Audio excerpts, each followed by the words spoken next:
Γεια σας και καλώς ορίσατε σε ακόμη ένα επεισόδιο του The Mindful Life. Σήμερα θέλω να μιλήσουμε για τα agreements, για τις συμφωνίες που κάνουμε υποσυνείδητα και ζούμε τη ζωή μας βάσει αυτών των συμφωνιών και στην πραγματικότητα απλά ακολουθούμε οδηγίες των άλλων. Ας εξηγήσω τι εννοώ. Όλα τα χρόνια, οι προηγούμενες γενιές έχουν μάθει να ζουν με ένα συγκεκριμένο τρόπο. Έχουν μάθει να πιστεύουν συγκεκριμένα πράγματα. Έχουν υιοθετήσει κάποιες αξίες. Έχουν υιοθετήσει κάποιους κανόνες. Και αυτοί οι κανόνες μεταφέρονται από γενιά σε γενιά σε γενιά.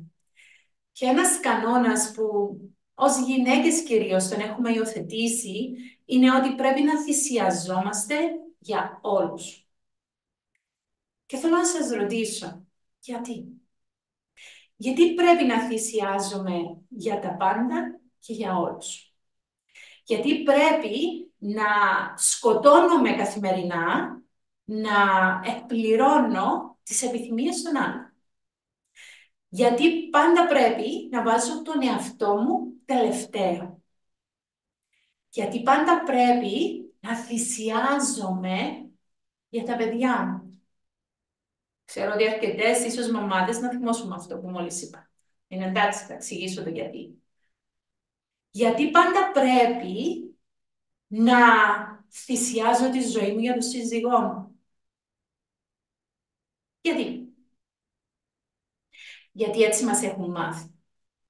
Και δεν κατηγορώ τους γονείς μας, γιατί και τους γονείς μας τους έχουν μάθει οι προηγούμενες γενιές. Όμως είναι καιρός να βάλουμε μια παύση σε αυτή τη θυσία και να είμαστε ειλικρινείς με τον εαυτό μας και να καταλάβουμε ότι η θυσία δεν βοηθά κανένα. Διότι όταν εγώ θυσιάζω την υγεία μου για τα παιδιά μου, και τι εννοώ γι' αυτό προς Θεού, δεν εννοώ ότι δεν θα φροντίσω την οικογένειά μου, αλλά δεν σημαίνει ότι θα είμαι διαθέσιμη 24 ώρες την ημέρα για να τους ικανοποιώ. Γιατί οι μικροί θέλουν να πηγαίνουν και σε αυτό το activity και σε αυτό το activity και στο άλλο activity και σε αυτό. Και τα Σαββατοκυριακά έχουν τόσα πολλά activity. Και η ζωή μου σαν γονιός είναι βάσει της κοινωνικής ζωής των παιδιών μου. Γιατί πρέπει να κάνω αυτό? Γιατί να μην μπορώ εγώ ως Πινελόπη να πάω να ξεκουραστώ, να πάω κι εγώ να δημιουργήσω την προσωπική μου ζωή και να βγω έξω με τους φίλους μου, να βγω έξω με τον σύντροφό μου, χωρίς να αγχώνομαι ότι τα παιδιά πρέπει να πάνε σε 10 γενέθλια αυτό το Σαββατοκυριακό. Ίσως να σας φαίνεται εγωιστικό αυτό το πράγμα. It's okay. Τότε είμαι εγωίστρια. Και θα σας πω γιατί έχω αποκτήσει αυτή τη στάση. Δεν ήμουν πάντα έτσι. Δεν ήμουν καθόλου έτσι. Έπρεπε να υπηρετήσω όλους, έπρεπε να ικανοποιήσω όλες τις ανάγκες, έπρεπε να τρέξω, να κάνω τα πάντα, να είμαι σίγουρη ότι έχουν 2 μαγειρευμένα φαγητά στο σπίτι, να είναι το σπίτι καθαρό, να έχουν τα πάντα. Και το αποτέλεσμα ήταν εγώ να καταρρεύσω, γιατί μέχρι σε ποιο σημείο μπορείς να τρέχεις δουλειά, να τρέχεις οικογένεια και να μην βρίσκεις χρόνο για τον εαυτό σου? Σε κάποιο σημείο θα καταρρεύσεις.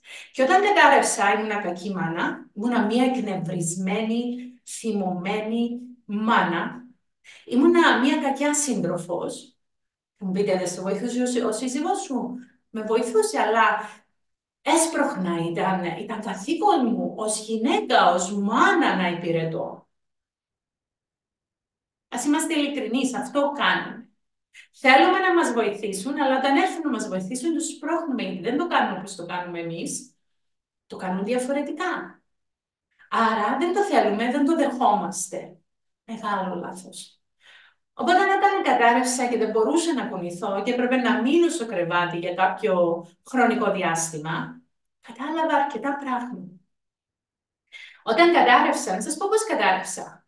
Κατέβαινα τις σκάλες. Κρατούσα κινητά, κρατούσα το λάπτοπ μου, κρατούσα τη δουλειά μου, κρατούσα τον καφέ μου. Ήμουνα ήδη θυμωμένη, άρα δεν ήμουνα παρούσα στο πώς κατέβαινα τις σκάλες και ξαφνικά το έδαφος έφυγε από τα πόδια. Και όταν έφυγε από τα πόδια μου, χτύπησα το κεφάλι μου εδώ. Ο γιατρός μου είπε για 1 εκατοστό, ίσως να ήταν το μοιραίο. Και όταν θυμάμαι μέχρι τώρα, όταν έπεσα και φύγανε όλα από τα χέρια μου, το μόνο πράγμα που σκέφτηκα ήταν Παναγία μου, τα παιδιά μου. Self-sacrifice. Πήγα, έκανα όλα τους checks. Ευτυχώς είχα μόνο πολύ bruises. Πονούσα υπερβολικά, έπρεπε να μείνω στο κρεβάτι για κάποιες μέρες, για 1 εβδομάδα νομίζω, αλλά ήταν αρκετή να με συνεφέρει. Και να καταλάβω ότι με το να θυσιάζομαι με τέτοιο τρόπο δεν εξυπηρετούσα κανένα. Κανένα απολύτως. Καταστρέφα την υγεία μου, έβαζα εμπόδια στη δουλειά μου, δημιουργούσα προβλήματα με τα παιδιά μου, γιατί ήμουν πάντα θυμωμένη, πάντα εκνευρισμένη, πάντα κουρασμένη. Δημιουργούσα προβλήματα στη σχέση μου, γιατί δεν άφηνα τον σύντροφό μου να είναι ο σύντροφός μου, με τον τρόπο μου τον έσπρωχνα μακριά. Και αυτό προσπαθούσα να δημιουργήσω, βασικά το κατάστρεφα. Και αυτό είναι που θέλω, και εσείς να είστε ειλικρινείς με τον εαυτό σας και να σκεφτείτε τι θέλω από τη ζωή μου και πώς βάζω εμπόδια. Και γιατί βάζω αυτά τα εμπόδια. Είναι βάσει κάποιων πεποιθήσεων που με έχουν μάθει, είναι κάποια πράγματα που μου έχουν πει οι γονείς μου. Οι γονείς μας έκαναν τις δικές τους επιλογές. Γιατί αυτά τα πράγματα ήξερα. Στις δικές του τις γενιές δεν είχαν τα ερεθίσματα, δεν είχαν πρόσβαση στη γνώση που έχουμε εμείς σήμερα, στη σημερινή εποχή. Δεν είχαν πρόσβαση σε coaching, δεν είχαν πρόσβαση σε ένα σωρό σεμινάρια, δεν είχαν πρόσβαση σε ένα σωρό βιβλία, δεν είχαν πρόσβαση στο ίντερνετ. Εμείς μπορούμε να έχουμε πρόσβαση σε όλα αυτά. Αλλά διαλέγουμε να πιστεύουμε κάποια πράγματα που είναι τόσο απαρχαιωμένα, που δεν ισχύουν πλέον και συνεχίζουμε να υποφέρουμε. Οπότε, τι θέλετε να πιστεύετε? Πώς θέλετε να ζείτε τη ζωή σας? Τι σας φοβίζει? Τι ανασφάλειες έχετε? Τι σας κρατάει πίσω? Ξεκινήστε από εδώ. Και θα τελειώσω αυτό το επεισόδιο εδώ, γιατί έχει αρκετά πράγματα που θέλω να πω και μπορεί να πάει πολύ μακριά. Αλλά θέλω πρώτα να κάνετε αυτές τις ερωτήσεις στον εαυτό σας και να δείτε, να καταλάβετε, να αντιληφθείτε τι πραγματικά σας κρατάει πίσω. Γιατί δεν δημιουργείτε αυτό που θέλετε. Γιατί ζείτε τη ζωή σας στη μετριότητα, για όσους από εσάς τη ζουν. Γιατί πιστεύετε ότι δεν μπορείτε κάτι καλύτερο. Μπορείτε. Και δεν έχει σχέση με το χρήμα. Καθόλου. Έχει σχέση με τη σκέψη. Το λέω επανελειμμένα.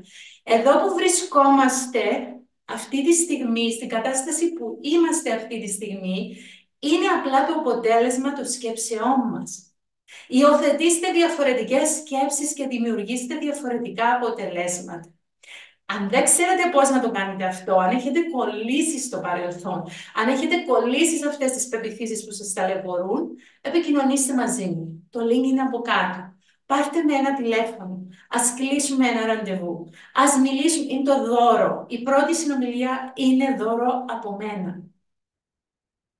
Πάρτε αυτό το βήμα. Αυτά ήθελα να πω. Θα το κρατήσω εδώ. Μοιραστείτε αυτό το επεισόδιο με άτομα που πιστεύω ότι μπορούν να επωφεληθούν. Κάνετε like and share. Γίνετε συνδρομητές στο κανάλι μου αν δεν έχετε γίνει ακόμη.